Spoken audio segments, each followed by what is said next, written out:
Hey everyone, I'm Justin Fiedler, and this is DIRTRACKR Conversations.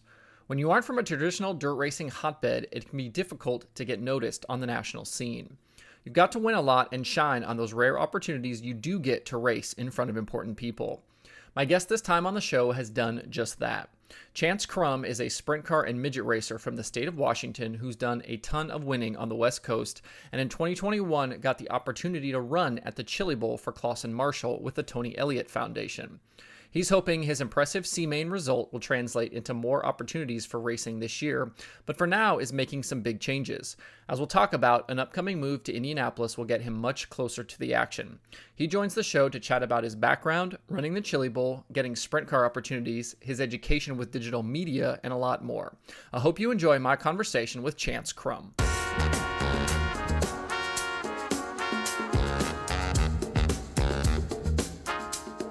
Chance, I guess the thing that people will probably most know you for nationally is this most recent trip to the Chili Bowl. You got an opportunity to run with Clauson Marshall Racing. How does that deal come together for you to go to the Chili Bowl with Clauson Marshall? Well, the biggest thing is, I was just kind of slowly developing a relationship there with CMR. I got to know Tim Clauson a little bit, who's been super great to me. And he gave me an opportunity, kind of believed in me and helped me get that shot. And when, for this year, it came down to Cindy Elliott and the Tony Elliott Foundation, that they helped make it happen. And they've been super good about, they give so many up and coming drivers and stuff opportunities. And I was very fortunate to be able to be one of them and got a really cool opportunity to go there and run at Chili Bowl. It started, we raced at Merced at the end of the California swing the previous season. So that kind of just got our feet wet there and kind of broke the ice with the team and all that. So that was really cool. And then the Chili Bowl, that was a really cool experience. I know you've run like a lot of focus midgets. How much like racing have you done kind of in a full blown, like a USAC style midget in the past? Not much. Yeah, I have a lot of focus midget experience. We have a Northwest Focus Midget Series up here in Washington and Oregon, and that's been awesome. But yeah, for open midgets, kind of full midgets, I don't really have much. I got to race probably prior to this year's Chili Bowl, I think just 3 races. We had the 2 at Merced and then Bakersfield, and then there was the previous Chili Bowl before that. So not much, and so it's definitely a big learning curve there. But it's a tough place to go and learn a midget, but couldn't have asked to do it with a better team. So it was pretty cool. Those first couple of shows that you got to do at Merced and Bakersfield, what was that kind of experience like jumping into a super professional team like that and trying to get your feet under you really quickly? Yeah, it's crazy. It's definitely there's definitely an element of I guess you call it like starstruck, right? I mean, because I'm a big fan. I'm a race fan. I follow these guys, and so to get to kind of know them and to get to go racing with them is something that's really cool and really special. And it was really nice because they're super welcoming. You know what I mean? They treated me like family, like right off the bat. And so, I mean, I really can't say enough about those guys. They really made it so that I came in there and made it feel like I belonged. You know what I mean? Even though like I'm still, getting starstruck on certain things and all that. And you're at a USAC midget race, which that week was my first one. You know what I mean? And so it's cool just to be there. Being from the Northwest, I don't ever get really to go to those. So to be there and to be racing with those guys was something really special. You show up to Chili Bowl and obviously, Clauson Marshall shows up with kind of a who's who of guys, between Stenhouse and Tyler Courtney and Ryan Newman's there. And, is it cool? Like, obviously this was your second opportunity to run Chili Bowl. You'd run before, but what's it like having guys like those kind of in your corner that you can ask questions and kind of lean on as you're trying to get up to speed at Chili Bowl? Oh man, it was so cool. Like those guys were so great to me. Like I said, it's the whole time, whether it be Merced, Chili Bowl, all that, like everyone just made it super welcoming. You know what I mean? Like I felt like I was a part of the team and all that, which was really cool. Cause when you step back, it's kind of like, whoa, it's kind of crazy, but those guys were all super helpful. And just to lean on that amount of experience, you know what I mean? Whether it be Tim or Tyler, Cole, Ryan, Ricky, I mean, any of those guys, they're all very helpful to learn from, and they care too. They paid attention. They watched my races and gave me advice, and they left the door open where I could go ask any questions, all week. And that's kind of the nice part about, the Chili Bowl. I didn't run till Thursday. And so kind of all week I was kind of just, in the pits with them, listening to what they have to say and trying to absorb as much as possible. And then come our prelim night, be able to lean on those guys was definitely very helpful. You ended up winning your heat race on your prelim night, and I was just looking at your results over here. I mean, you had like a wild heat race here. Logan Seavey, Joby Miller, Buck Walter, Nick Hoffman. Like, you had some serious names in that heat race. Well, tell me the kind of story of that heat race and what it was like trying to hold those guys off. Yeah, it's pretty crazy. For me, I was hoping to get a pill draw that would start me a few rows back, and then, just go forward, get some spots, and put ourselves in a decent position. And then I drew the pole that heat, so immediately there was a ton of pressure. But like I said, like from those guys, like from Tim and everyone at CMR, no one ever really put that pressure on me. Just go out there, do what you do your job, and that's it. You know what I mean? So I went out there, I think, in a pretty good mindset. Without too much pressure, but it was definitely a little bit crazy. I had CV behind me most of that race, and I could see him up on the board, right? I could see him coming, and the track at that point was a little bit narrow. So there wasn't a ton of options for him to get around. So I just kind of had to hit my marks and stay smooth. And I think when the track's more hooked up like that too, it's a little bit less my driving style, and especially with the open midget, I was just trying to manage the throttle, don't do anything crazy, don't wheelie it bad, nothing like that, right? So we're able to hold on. Definitely a lot of luck involved there, but I'll take it. It was pretty cool. Yeah, you ended up having a really, really respectable Chili Bowl. I see here 15th on your prelim night, and then finished 14th in a C on Saturday. When you kind of enter that week, are you hoping for a week like that? Are you hoping for more? Did you have specific goals as you entered that week? I think overall, I just wanted to try and learn as much as possible. My specific goal was I wanted to make it, to the MAV TV section, right? Make it to the C main at least, and get into that part, after opening ceremonies. I thought would be really cool. I came kind of close the year before, just kind of fell short in the D main, but yeah, to make it up there was pretty special. And it's the D main that I was in was pretty tough too. That's how the Chili Bowl goes, right? It's all so stacked, and got a race up front in my D with Klossmeyer and Leary, which is pretty cool, and kind of learn from those guys and battle out a little bit. And it's one of those things though, where it's like end of the week, I feel like, man, I wish I could start this week over, right? Just because it's such a big learning experience. I don't have a ton of midget experience, so I wish I could have started over with where I ended, in terms of getting comfortable and all that. But overall, I was pretty happy with it, and those guys were pretty happy too. So it was cool. What have you done since Chili Bowl in terms of racing? So far, just a couple weeks ago, we went down to California. Went down there for 2 weekends with the 360 wing cars, and ran down there the King of Thunder series. So that was pretty cool. We didn't do much results wise, but it was fun. And it's a really stout field down there. There was like 55 cars each night, and some new tracks for me. And we're working on some new stuff with the team and all that. So it was a good learning experience. And, now hopefully here in a few weeks, we can get racing again. You are kind of come from a micro and midget background there in the Northwest, but give me an idea about kind of, where you've raced at and your experience kind of up to this point. Yeah. So I grew up racing quarter midgets. My dad raced when he was younger, and my grandpa raced as well. My family's got a lot of history at Evergreen Speedway, which is about 20 minutes from here. So it's kind of close by. My home track, Deming Speedway, is where I grew up the last, since 2012 now, I guess. It's been a while. And that's where I started racing mini sprints. After quarter midgets, I moved up to start racing dirt. And that was kind of a big jump and a big learning experience. My family was all pavement growing up, right? So I kind of grew up a pavement guy, NASCAR fan, all that stuff. And then we kind of fell in love with open wheel racing with quarter midgets. And that got us become really big dirt fans. Got to go to Skagit, watch a lot of sprint car races, go up to Deming, watch some races.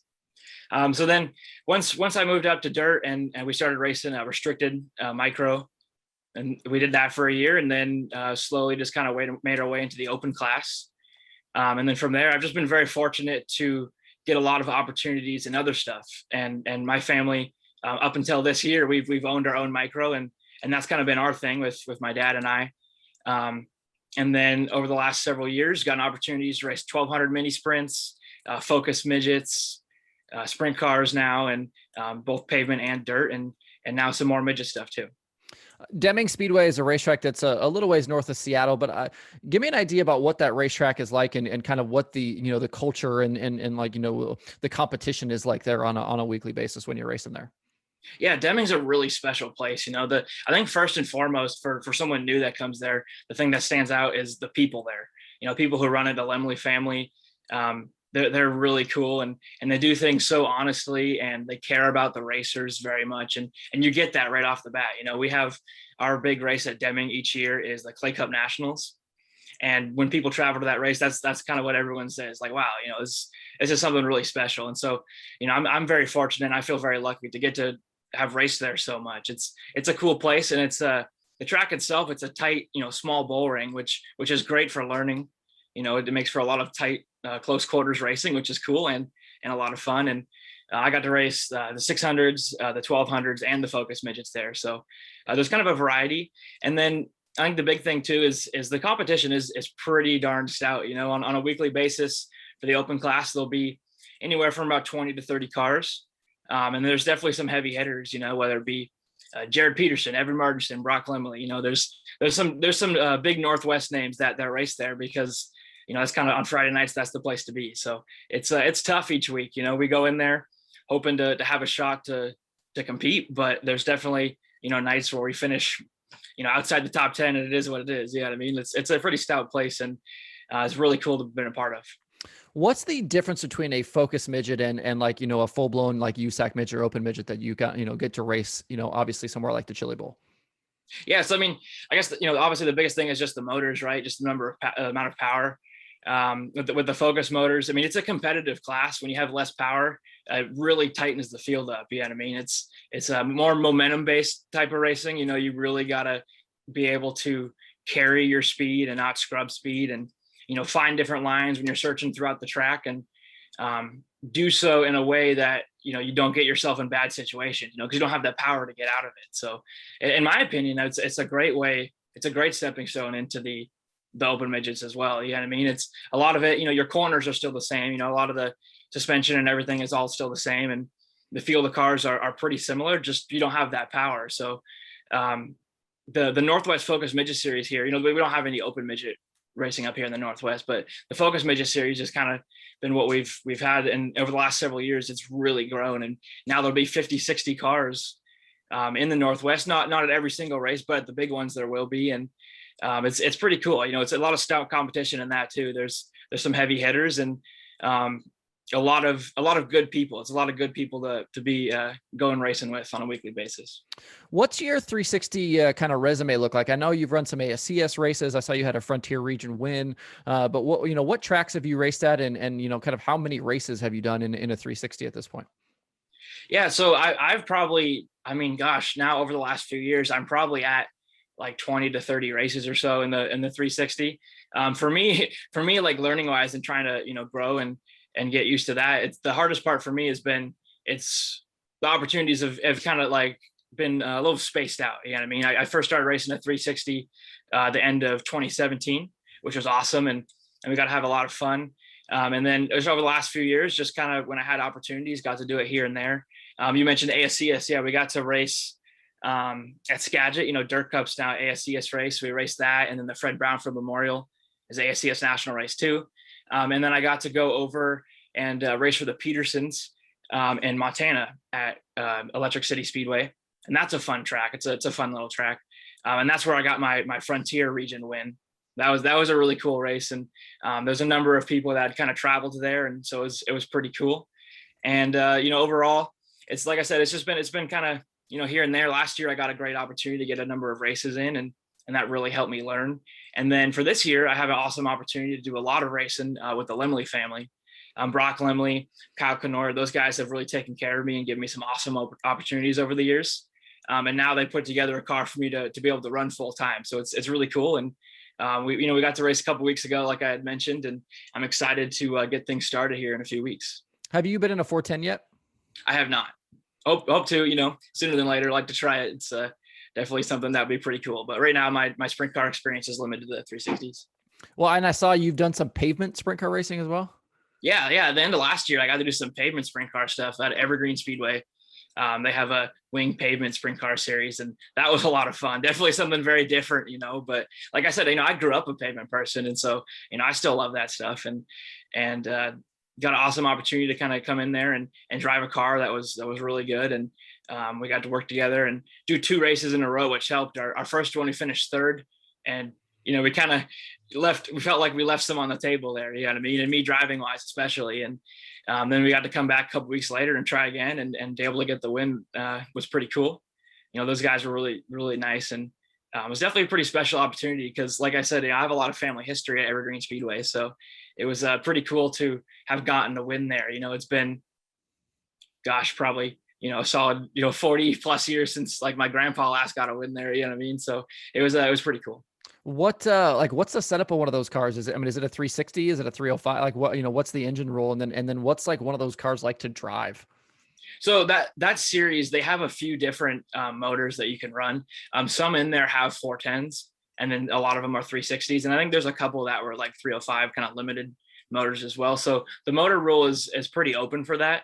Overall, the series seems to be pretty balanced. The one I was driving was a 360, and we were against some of the 410s, but overall they still raced pretty similar. You know what I mean? So the cars themselves, oh man, it was kind of crazy because when you're racing on the dirt, you have a ton of power obviously, but on the pavement all that power gets put down to the pavement, right? You're not getting that wheel spin. So it's it definitely gives you a little bit of a kick in the pants feel when you step on it. And it's fast. Like the first thing I noticed when we were doing a test session there was the amount of G-force. It's kind of interesting just because it's different. You know what I mean? Like I'm sure when you're at some of the bigger like half miles and stuff, like obviously it's a lot, but at Evergreen, you're just kind of, it's a totally different feel. You're going to the right of the car versus going into the corner and leaning over to the left on the left rear. It's a totally different feel. And I know when I was my first race, it just kind of felt backwards. You know what I mean? it's kind of opposite of what I was used to. And so it's definitely a learning curve there, but it was a lot of fun. And I hope to do some more of that soon. I know USAC has some more midget races on the pavement this year, and they got some sprint car, obviously Silver Crown races pavement, and the Wing Sprint Car Series tier too. It would be fun to hopefully this year I'd like to try and find some more to do because it was pretty cool. Have you done any other pavement racing? I know you talked about like your grandfather and stuff and kind of growing up around that pavement stuff, but have you done any other pavement racing in your career? Not since quarter midgets. Quarter midgets, that's where I raced. We had a dirt track we raced, but mainly raced pavement and quarter midgets. And then I think it was 2 years ago, I got an opportunity. I was going to race a super late model on pavement. Unfortunately, the car that I was going to drive, I was filling in for a friend of mine. Their motor blew right before I was going to race it. So I never actually got to, but I got to do a test session. And so I got a little bit of experience in that. And that was pretty cool too, just to, obviously a very different feel for a stock car versus all the open wheel stuff I normally doing, but it's pretty cool. And, down the road, I would like to try it, and do something like that at some point, do some race, just whether, even if it's just like a bucket list type of thing. You know what I mean? It's pretty fun. And it's, dirt's kind of where my heart's at, but the pavement stuff's a lot of fun too. I want to definitely ask you about racing in California. And I know you've gone down now and raced a couple of weekends down there, but the 360 sprint car scene in California seems like it's so tough. There's so many guys that are so good on a weekly basis. What is it like to try to go into one of those places and even qualify for a feature? Yeah, it's tough. It's really tough. A few weeks ago when we were down there, I mentioned earlier, there was like 50, 55 cars each night, and almost all of them are what I'd consider to be like pretty heavy hitters. You know what I mean? Like it's a really tough field. And so making the feature is definitely a big accomplishment if for me, like if I can get to that point. And it's a little bit intimidating for sure. You roll in there, there's a lot of big teams, big money and just a lot of really experienced drivers, and kind of like the Chili Bowl, where you look at your heat race, you're like, man, look at all these people in my heat race. It was the same thing. I remember one of the nights I'm like, man, I feel like every car in my heat race has so much sprint car experience, and they're all people that I, look up to, you know what I mean? So it's crazy. It's definitely, going in to kind of say, throwing you to the wolves, right? But in my opinion, that's how you learn the best. You know what I mean? Get your butt kicked and know where you need to get better and really push yourself hard. One of the things I'm super interested with you is you just graduated from the University of Washington and you're kind of doing UI and UX design and kind of a tech guy like myself, but why that path and kind of what are you planning to do with that now that you're graduated? Yeah, well, what's funny is, and back in high school and then going into college, my first 2 years of college, I was doing mechanical engineering. I was kind of more interested in the tech on that side, and I do a lot of CAD design and 3D modeling and stuff like that, 3D printing. And then I ended up switching just because the way the programs worked out at UW, it ended up being a better path for me to switch to all the media stuff that I'm doing now, and the UI and the UX and that. And so I got my degree, and now I'm focusing on what I can do with that in the racing industry, because that's kind of always been my goal. Same with the engineering, you know, I've always wanted to get a job in the racing industry and be involved, you know, more so than just driving. You know what I mean? I always want to drive, and of course, you know, I think every racer wants to, you know, continue to try and move up the ranks and stuff. But, you know, I've always wanted to also get a job in racing and be able to be super involved and kind of make that, you know, a big part of my life. So for me, I graduated and basically, so my degree is interactive media design, and that's a part of computer science. And it's more from the design side of things though. And so I do a lot of, like you mentioned, UI and UX design, graphic design, and just a number of different digital media stuff. And with PitLogic is a racing app that my dad made quite a while ago, actually, and it's developed into something really cool now. We partnered with some great people, and we're continuing to grow that. And I'm also going to be working for CSI Shocks and doing some media stuff for them. And so I'm pretty excited to work with both CSI and PitLogic and continue to grow that. And then outside of that, I also now am co-owner of a racing media company with one of my good buddies. We're doing a lot of digital design with like websites, you know, marketing decks, hero cards, that sort of stuff. And so that's been pretty cool. That's more so just kind of a side gig for now. And we're kind of, you know, helping some people out in the Northwest and stuff like that, keeping it Northwest based to kind of get started. And then starting next month, I start my new job at CSI and PitLogic, moving to Indy. So I'm pretty excited about that. It's gonna be pretty cool, and I think a really good opportunity to grow PitLogic. Doing the UI and UX is something that I've always been interested in, and it's something that I feel like I kind of developed kind of interest and also, like, you know, my skills and stuff with the racing stuff, because for my own racing, I've always done, you know, my own media, social media. I made a really bad website like a long time ago, and you know what I mean? Like, it's just, I kind of, for racing, I've always been trying to, you know, push and learn on the marketing side of things, you know, and learn the business side of racing. And, you know, I want to have like a marketing deck for myself and like a website, do all the social media content and stuff. And so with that, that's kind of how I learned. That's how I got my feet wet in that back. I mean, even back in like high school, I was doing some of that, you know? And so then when I started to get into more of it, working on PitLogic, I realized that was something that I was actually pretty passionate about, and ended up switching degrees. And yeah, I've been doing that since, you know, I graduated, coming up on almost a year now. Obviously it's been a little bit of a weird year, you know, but it doesn't seem that long ago. But I'm excited for the possibilities with all of that. You mentioned PitLogic there a bunch in your dad. Tell me the story of PitLogic and tell me what PitLogic actually is and does. Yeah, so my dad, I mean, back before I was born, my dad used to do a lot of computer programming for racing. He had a pretty cool, well, very old, but pretty cool software program for racers to use to kind of manage, you know, your setups and keep everything organized and all that, all the different things that go with, you know, managing a race team. He used to try and sell that on these like old like laptops and stuff. You know, this was back in the 90s. And he did a lot of stuff with some like NASCAR people, late model people. Not so much on the dirt side. And then that kind of didn't really take off. And so it wasn't until back when I was in quarter midgets, he started selling a small like mobile version of it. It was actually on like a little tablet. And some quarter midget people use that. We never really did a ton with that. And then back now, just a few years ago, we kind of relaunched it. My dad's been working his butt off. He made this really cool app that we're really proud of. And we launched that a few years ago, partnering with Garrett Andrews from CSI and some others as well. And it's been really cool. It's the last few years, it's been a little crazy. We've been trying to grow it, and it's been a little slow, but you know, now starting this year, I'm going to be kind of working on that as part of my full-time job. And so it's something that we're really hoping to continue to push this year and get that out there more. And it's kind of cool because, you know, where we're at now with the app, it's a lot of it is kind of taking inspiration from the old stuff that my dad used to do. And so it's been a long journey for him and for him in Pit Logic, you know what I mean? And so to get to where it is now, is pretty cool. And we're pretty excited about it. What, I mean, is Pit Logic just kind of meant for one community or the other? Can you do dirt stuff on it? Can you do pavement stuff on it? Does it really matter what you're racing? No, yeah. So it's for all types of racing, and we have users currently. Our biggest, just because this is what we race now, and so like a lot of our friends are, like, our biggest user base is on the dirt side, and then on quarter midgets for pavement quarter midgets.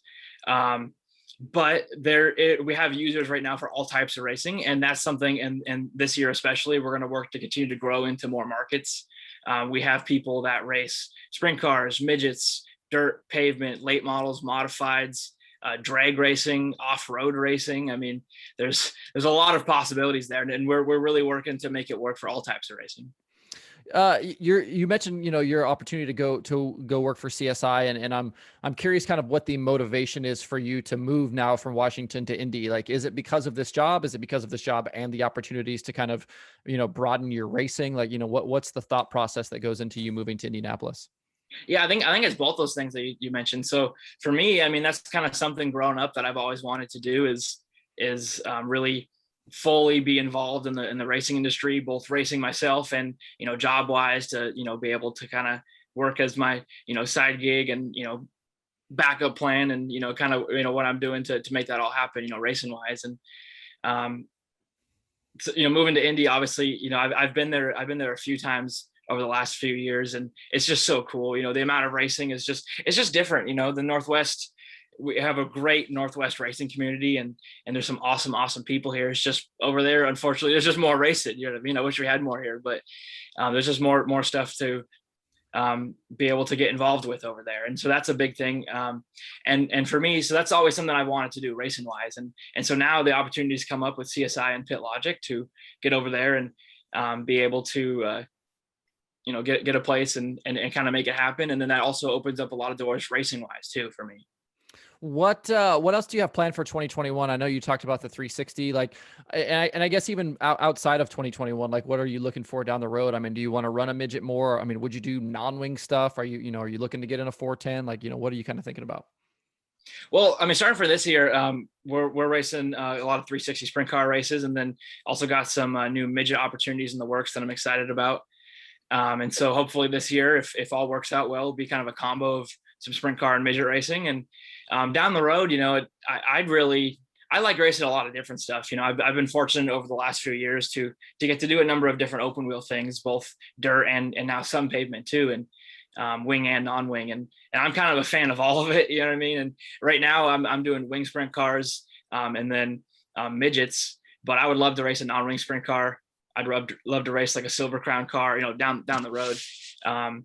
I'd love to race like a number of different things, kind of, part of it being my racing bucket list, if you will. There's a number of things I'd love to try at some point in my life. And, hopefully if all goes well and, things play out right, maybe I can race some of those more too.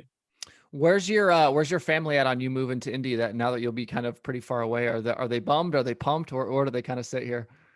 I mean, they're pretty pumped. So actually, my parents are working to move into Indy too. Okay. They're going to be a bit behind me, but they're working on that as well. And it's the same thing. They just want to be more involved in the racing and stuff. So it's gonna be pretty cool. It's gonna be a big change. It's gonna be a little crazy, and they've all been super supportive and are pushing me to do it. And I'm gonna be happy though when they're there. It'll be pretty cool because both my parents are big supporters of my racing, and come to like all my races and stuff. And so it'll be cool to have them there. Are you, if you're living in Indy and racing out west, are you going to be racking up the frequent flyer miles this year?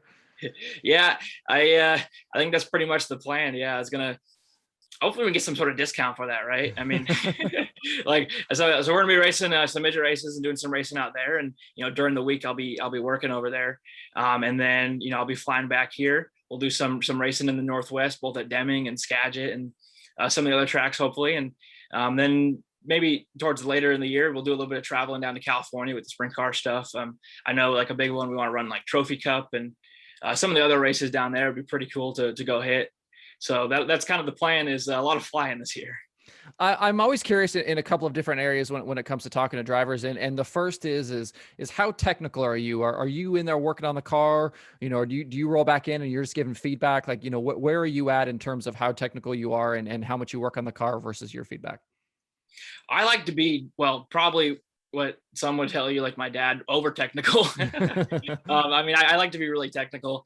For me, that's just that's how it helps improve my driving. I like working on the cars and understanding all of the different parts and where everything is. And, on the setup site, even if it's not my call, I just like to know where everything's at, and what adjustments we're making. And that helps me kind of know what I'm going to be feeling, you know what I mean? Know what to feel for.